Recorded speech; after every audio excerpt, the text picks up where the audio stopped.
to show and tell. We're not. That's an interesting plan. I'd love to talk with him about it. Yeah. So we've got another match. Ross Merriam, SCG Open Superstar, playing Shardless Bug, a very, very popular deck of late since Jerry Thompson popularized it after the Plane Chase box set came out and gave us Shardless Agent. Yeah, so Ross Merriam, a fan of creature decks in Legacy, originally was a specialist in Maverick. Following the printing of Deathrite Shaman and then and Terminus and cards like that, when Maverick fell out of favor, he's kind of had a resurgence in Legacy. He topped 4 the Invitational with Elves, and now he's playing Shardless Bug today.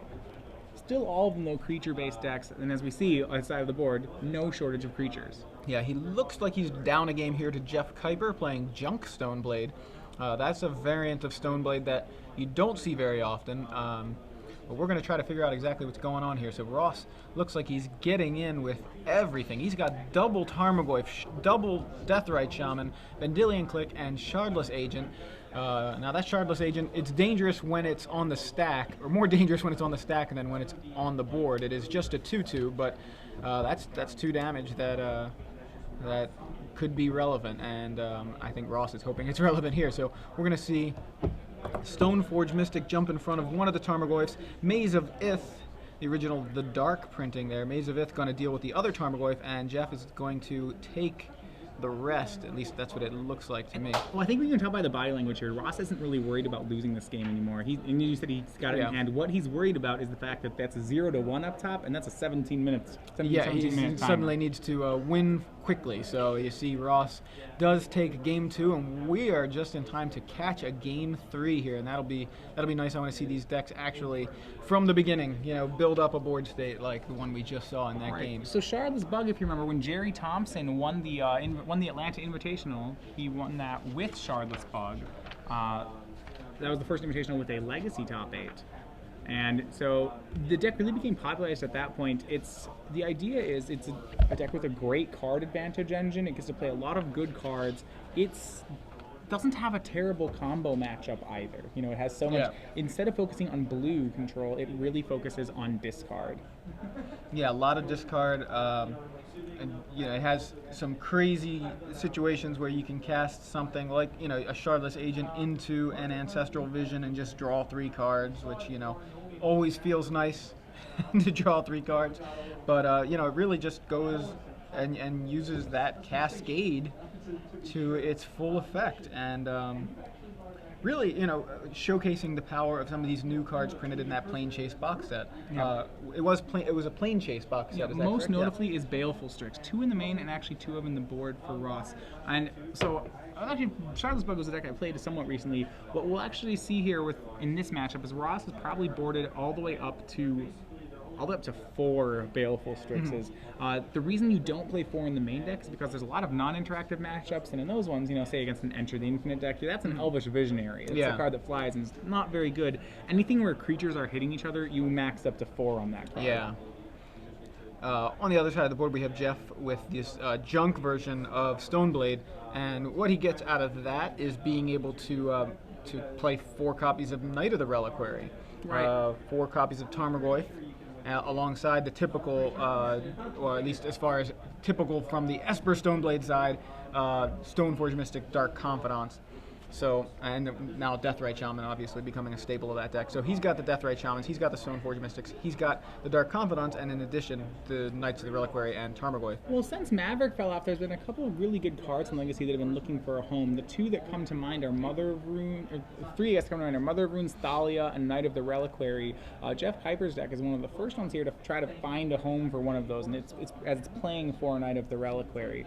Instead of backing it up with blue cards, they're like an Esper Stoneblade deck. It becomes more of a black-white control deck. Really is. That's the primary function of green. It's just Abrupt Decay. It has Abrupt Decay, Knight of the Reliquary, Tarmogoyf is all it has for green cards. Yeah, and speaking of those other 2 cards, we did have a finalist in St. Louis who played the other 2 cards you mentioned, 4 copies of Mother of Runes and 4 copies of the Thalia, I believe, in a sort of a mono-white Death and Taxes. List, so. We actually saw that a former Star City top 4 competitor in Star City Cincinnati last year. We saw Thomas Enevoldsen coming over, I think, for an American GP, top 4'd one of our opens there, and then proceeded to win the most recent Legacy Grand Prix in Europe with the same deck. Yeah, so they have a home. It's not Maverick. Obviously, has fallen out of favor in a lot of ways, but those cards, those powerful cards, and those interactions can still be found in various places in Legacy. Well, So I think the biggest thing, if you talk about, why did Maverick fall out of favor? We mentioned that before. Ross Merriam was an ardent Maverick player, and even he's not playing Maverick anymore. And it's really due to the printing of a couple cards. Deathrite Shaman was pretty good, but I think the real big one was Terminus. For the first time in a long time in Legacy, decks play real sweepers. yeah, And Maverick just has trouble with that.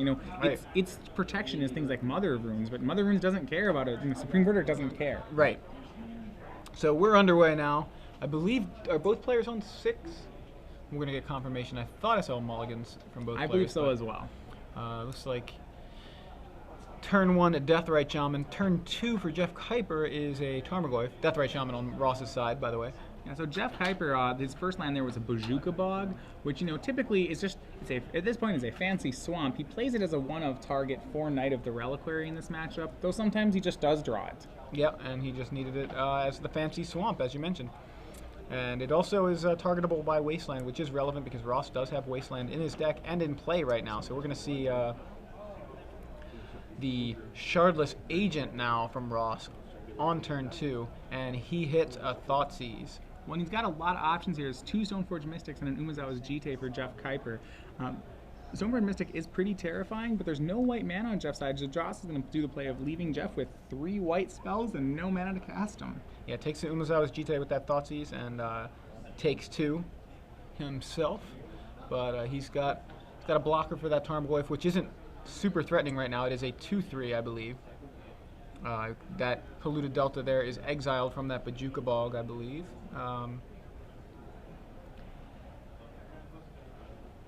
And yeah, Jeff swings in with that Goyf. Ross takes 2. Yeah, you see it's a 2/3. Artifact Sorcery. Right. The count right now. No other draws for Jeff, so Ross is going to be able to push his advantage here. He does have an Abrupt Decay. Remember, Ross is also a little light on lands, but I think we're going to see whether or not, Ross has 3 mana sources. He also has a Brainstorm, and we're going to see him press his mana advantage. Yeah.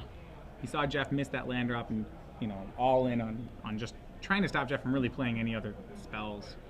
So Wasteland takes out that Bayou, and Ross follows it up with a Baleful Strix, and then I think just removed the Bayou. And changes his opponent's die for him. Remember, Ross actually with no more lands himself, he did have play the Baleful Strix, failed to find a land, and does have a Brainstorm, so he has more potential to find lands, and really, based on the board, doesn't need to find lands. Well, he did find another land on the top, found a Windswept Heath. Jeff is going to fetch and find a basic Plains now, wary of those Wastelands, but now he has no green mana sources at the moment. He has stone. Remember, all the cards in his hand were white. He had Exactly. 2 Stoneforge Mystics and a Swords to Plowshares. He's gonna hope here that Batterskull goes the distance. He's gonna first of all, he's gonna clear the way for his Tarmogoyf. I guess in a racing situation, that Baleful Strix is an excellent card against Tarmogoyf. It also grows the Tarmogoyf. While it exiles the Baleful Strix, it puts an instant into the graveyard that was not there. Yeah. Now, a quick thing, we did have a question about how the Tarmogoyf die works from coverage, because technically it doesn't, it's not part of the game, and whose responsibility is it if the die says the wrong numbers on it? And I just wanted to let all the viewers know the answer is no one. If the die is on the wrong number, as the coverage people, I don't believe that we update the die. It's not it's neither player's responsibility to see. Both players are responsible for knowing what size Tarmogoyf is. Right. So as you can see right now, we have land, sorcery, artifact, instant, which makes that Tarmogoyf a 4/5. So right now the die appears to be correct. And a Brainstorm resolving for Ross Merriam. And a full grip of spells for Ross. He just needs the ability to cast all of these. You see Maelstrom Pulse. There's a slew of other things. Yeah, really Does tanking not, a little bit on that Brainstorm. Well, it doesn't look like he found another land off Yeah. the Brainstorm as much as he wanted to. All his mana is going to have to come off Deathrite Shamans, but that's still single-use mana.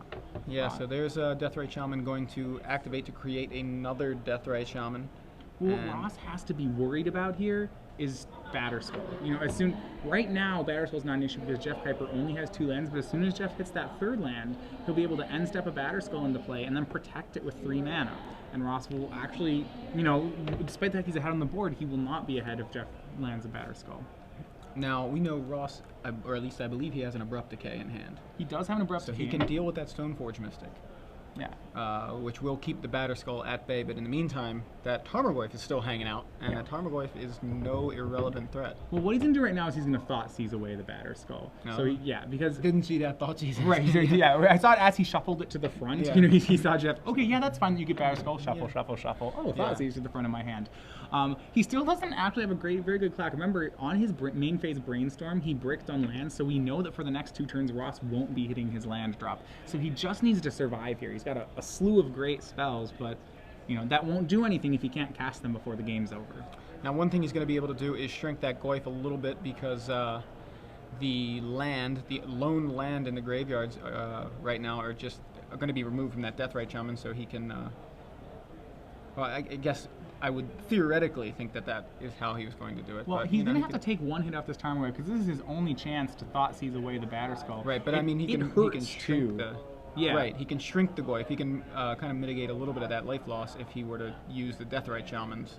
Yeah, and I think he will make that play just because Ross is very choked on mana. Right now, though, he's going to go to 10 to Thought Seize away that Batterskull because he just can't beat it. Jeff's hand, unfortunately, has another piece of equipment in it. Yeah, it's a good one against Bug. Sort of Feast and Famine. Yeah. Sort of Feast and Famine is the other equipment, and that's the one that really put Stoneforge Mystic on the map before Batterskull's original printing. Right, this is pretty brutal for Ross. Remember, Jeff can already put the Sword of Feast and Famine into play, and if Jeff draws a green source, that Life from the Loam in his hand is also active.